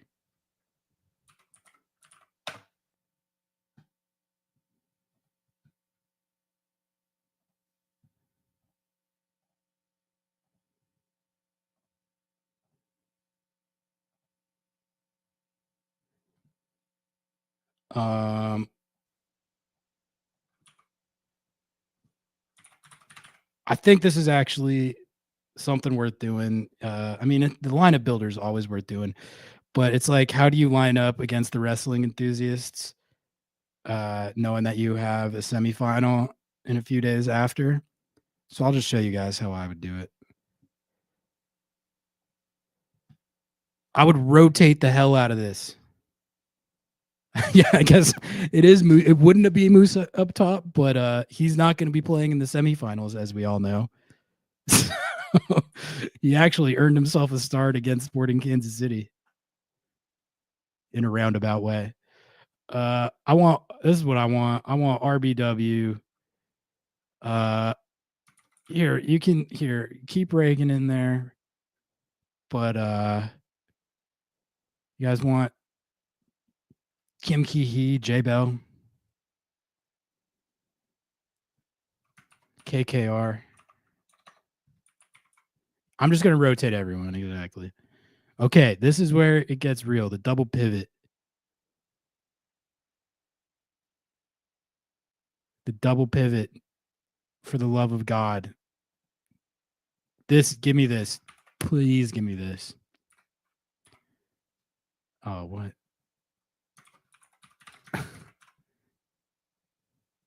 Please give me the Danny Leyva, Snyder Brunel double pivot. I don't want Christian or Obed out there. Literally, just give them a game. Like give them a game off. Give them a game off.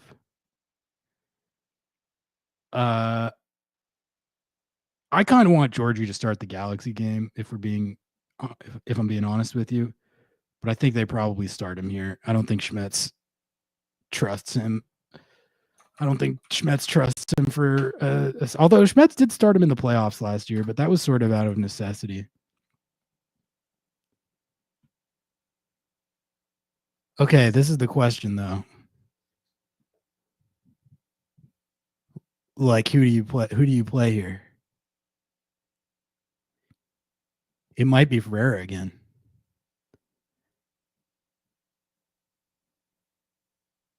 This is sort of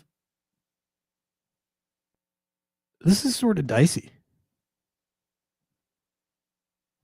Chat, who do you want as the 10?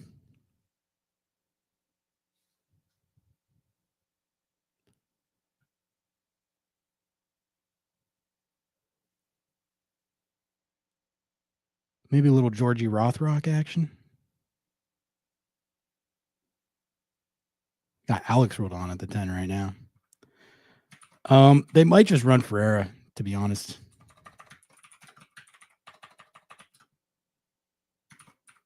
Yeah. I think this is what I would do.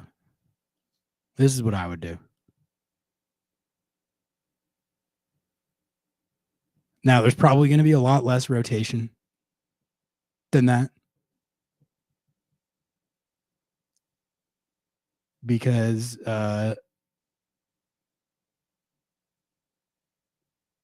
Schmetz has just been running it how he's been running it. And it's been getting results to this point. It's got him to the League's Cup Final Four. But I think you do have to I know they're not going to change the double pivot. I know. But we can dream, can't we?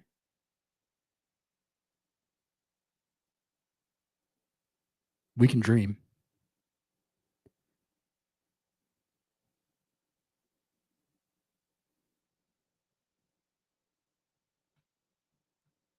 You do kind of need the points.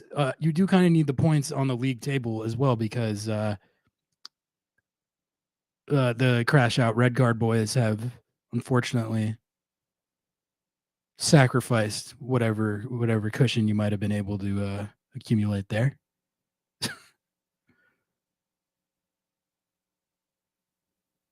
So I don't know. It's going to be the same double pivot as always. But Moose earned himself a start for this game. And Ferreira has been a workhorse this year. I think he can play both these. He's been putting it in, though. We talk about a lot about the pivots, but Jesus and Albert have been playing every single one of these games too. That's Matt. That's sort of what I was thinking. Cody Bakes I hadn't thought of, But I was trying to think of a way to get Leva at the 10. If they did something like that, I don't want to hear anyone. I want people crediting Schmetz for it. They drop some points against the wrestling enthusiasts. It's not ideal, but to me, this is a situation at this point with a CONCACAF Champions Cup spot on the line and the amount of prize money that we're talking about. You got to treat this like you're juggling CCC, like a similar way. Because at this point, you're like right there. You're right there.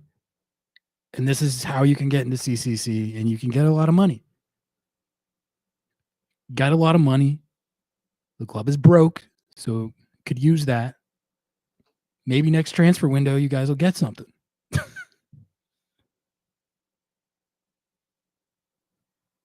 I want to see Snyder B start. All right. I'm actually taking off on that. But thanks again, guys. If you could help us out, please like the video. Sub to the channel if you haven't. If you're watching and you haven't subbed to the channel, I don't know what you're doing. Sub to the channel. Like the video. Like, comment, subscribe, rate 5 stars. LobbingScorchers.com/sauce. LobbingScorchers.com/archive. Chances they actually use it in a transfer, 0. They're still going to be broke. What's up with Stu Hawks?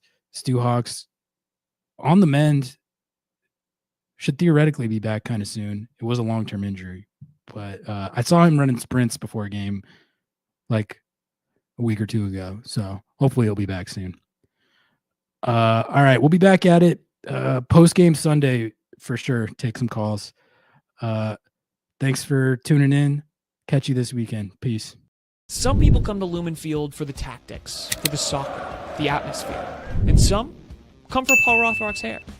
Me personally, I come for both, because I have agendas to push. Live soccer isn't just better, it's way more personal. From making friends to becoming the guy in your section that's just constantly yelling about advanced statistics. Get tickets to any Sounders match by visiting LobbingScorchers.com/tickets. You support the pod, our agendas, the vibes, and the chaos.